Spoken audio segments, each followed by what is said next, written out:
রাতে খালি গায়ে ঘুমালে দুইটি বিপদ আপনার জীবনে চলে আসবে। অবশ্যই আপনি দুইটি বিপদের ভিতরে পড়ে যাবেন। আমরা অনেকেই আছি রাতের বেলা যখন গরম বেশি লাগে তখন আমরা খালি গায়ে ঘুমাই। নবীজি সাল্লাল্লাহু আলাইহি সাল্লাম কখনো খালি গায়ে ঘুমাতেন না। নবীজি সাল্লাল্লাহু আলাইহি সাল্লাম এই খালি গায়ে ঘুমাতে নিষেধ করে দিয়েছেন। আমাদের নবী তার উম্মতের জন্য A to Z যা কিছু লাগবে সব শিক্ষা দিয়ে গেছেন। সালমান ফারসি রাদিয়াল্লাহু তাআলা আনহু বলেন, আমাদের নবী আমাদেরকে একেবারে বাবা যেভাবে সন্তানদেরকে শিক্ষা দেয় এইভাবে আমাদেরকে শিক্ষা দিয়েছেন। আপনি কিভাবে টয়লেটের ভিতরে ঢুকে পরিষ্কার পরিচ্ছন্নতা অর্জন করবেন সেটাও নবীজি সাল্লাল্লাহু আলাইহি সাল্লাম শিক্ষা দিয়েছেন, এবং আপনি কাবা ঘরের ভিতরে কিভাবে নামাজ পড়বেন সেটাও নবীজি শিক্ষা দিয়েছেন। সুতরাং আমাদের নবী হচ্ছেন আমাদের রূহানি পিতা। পিতা যেভাবে সন্তানদেরকে শিক্ষা দেন, আমাদেরকে নবীজি সাল্লাল্লাহু আলাইহি ওয়াসাল্লাম এভাবে শিক্ষা দিয়েছেন কিভাবে তার উম্মত জান্নাত পর্যন্ত চলে যাবে। সুতরাং রাতের বেলা খালি গায়ে ঘুমাবেন না। রাতের বেলা যদি আপনি খালি গায়ে ঘুমান, এক নাম্বার বিপদ হচ্ছে ফেরেশতারা আপনার জন্য বদদুয়া করবে। কেননা ফেরেশতারা কিন্তু লজ্জাশীল অনেক বেশি। ফেরেশতারা আপনার পাশে কিন্তু সব সময় থাকে। প্রতিনিয়ত 20 জন ফেরেশতা আমাদেরকে প্রটেক্ট করছে, হেফাজত করছে প্রতিনিয়ত। লাহু মুআকিবাতুম মিন বাইনি ইয়াদাইহি ওয়া মিন খালফি ইয়াহফাযুনাহু মিন আমরিল্লাহ। আল্লাহর অর্ডারে প্রতিনিয়ত আমাদেরকে 20 জন ফেরেশতা সবসময় প্রোটোকল দিচ্ছে এবং আমাদেরকে হেফাজত করছে। আমাদের সামনে একজন ফেরেশতা, বামে একজন ফেরেশতা, ডানে একজন ফেরেশতা, বামে একজন ফেরেশতা, এই 4 জন ফেরেশতা সামনে, বামে, ডানে, পিছনে আছে। এবং এই 2 চোখে 2 জন ফেরেশতা আছে, 2 নাকের ছিদ্রে 2 জন ফেরেশতা আছে, কানের ছিদ্রে 2 জন ফেরেশতা আছে।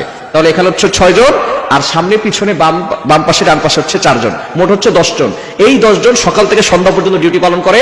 আবার এই 10 জন চলে যায় সন্ধ্যার সময়, সন্ধ্যার পরে আবার সারা রাত ধরে বাকি 10 জন আবার আপনার হেফাজত করার জন্য তারা ব্যবস্থাপনা করে। সুতরাং এই 10 জন 20 জন ফেরেশতা প্রতিদিন আপনাকে প্রটেক্ট করছে, হেফাজত করছে। যদি এই ফেরেশতারা আমাকে আপনাকে প্রটেক্ট না করতো, হেফাজত না করতো, তাহলে মুরগির বাচ্চাকে যেভাবে কাক অথবা চিল পাখি, যে পাখিগুলো আছে, বাস পাখি আছে, এরা মুরগির বাচ্চা খেয়ে ফেলে, যেভাবে মুরগির বাচ্চাকে ছো মেরে উড়িয়ে নিয়ে যায়, সেভাবে যদি ফেরেশতারা আমাদেরকে প্রটেক্ট না করতো তাহলে এই মুরগির বাচ্চাদের মতো জিন জাতি আমাদেরকে ছো মেরে উড়িয়ে নিয়ে যেত।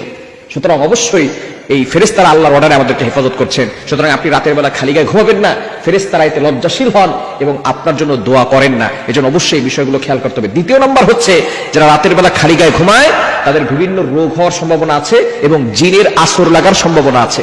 বর্তমানে আমাদের সমাজে জিনের আসর এবং কালো ম্যাজিক, জাদুটোনা এগুলো বেশি হচ্ছে। রাতের বেলা খালি গায়ে ঘুমালে আবার অনেক পুরুষ আছে দেখবেন রাতের বেলা সে এমনি সকালবেলায় বের হচ্ছে খালি গায়ে, মানুষ তার শরীর দেখছে, এটা দেখলে কিন্তু বদনজরের সম্ভাবনা আছে এবং জাদুটোনা এবং জিনের আসর লাগার সম্ভাবনা আছে। মনে রাখবেন, বদনজর একজন সুস্থ মানুষকে অসুস্থ করে ফেলে।